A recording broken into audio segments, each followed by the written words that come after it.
నమస్తే ఫ్రెండ్స్. ఈ మధ్య సోషల్ మీడియాలో హలాల్ గురించి చాలా మంది చాలా రకాలుగా చెప్తున్నారు. కానీ అసలు నిజం తెలిస్తే ఖచ్చితంగా షాక్ అవ్వాల్సిందే. హలాల్ అంటే ఉమ్మి వేయడమా?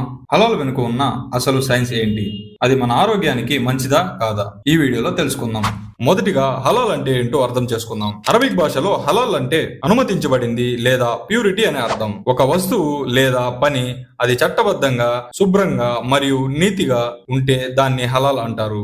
దీనికి వ్యతిరేకం హరాం అంటే చేయకూడదని లేదా ఆరోగ్యానికి హాని కలిగించేది అని అర్థం. ఇక అసలు విషయానికి వద్దాం. హలాల్ అంటే ఉమ్మివేయడమా? ఇది 100% తప్పు ప్రచారం. ఇస్లాం ధర్మంలో ఆహారం విషయంలో పరిశుద్ధతకు అత్యంత ప్రాధాన్యత ఇస్తారు. ఆహారంలో ఉమ్మివేయడం వంటి పనులు అశుద్ధంగా భావిస్తారు. అలా ఎవరైనా చేస్తే అది అసలు హలాల్ అనిపించుకోదు. సో ఈ రూమర్ ని నమ్మకండి. హలాల్ పద్ధతిలో మాంసం ఎందుకు? హలాల్ మాంసం ఎందుకు స్పెషల్ అంటే ఇందులో 3 ముఖ్యమైన రూల్స్ ఉన్నాయి. అందులో మొదటిది ఆరోగ్యం.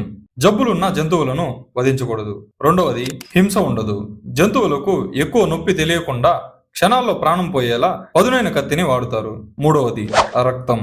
జంతువు శరీరంలోని రక్తం మొత్తం బయటకు వెళ్లిపోవాలి. ఎందుకంటే రక్తంలోనే బ్యాక్టీరియా మరియు ఇన్ఫెక్షన్లు ఉంటాయి. రక్తం లేని మాంసం ఎక్కువ కాలం తాజాగా ఉంటుంది. అందుకే దీన్ని క్లీన్ మీట్ అని కూడా అంటారు. హలాల్ సర్టిఫికేట్ ఏం తెలుపుతుంది? ఇప్పుడు బిస్కెట్లు, కాస్మెటిక్స్ మరియు మెడిసిన్ మీద కూడా హలాల్ గుర్తు ఉంటుంది. దీని అర్థం ఆ ప్రోడక్ట్స్ తయారీలో ఎటువంటి అపవిత్రమైన రసాయనాలు లేదా హానికరమైన ఆల్కహాల్స్ వాడలేదని గ్యారంటీ. అంటే ఇది కేవలం ముస్లిమ్స్ కోసం మాత్రమే కాదు, క్వాలిటీ కోరుకునే ప్రతి ఒక్కరి కోసం.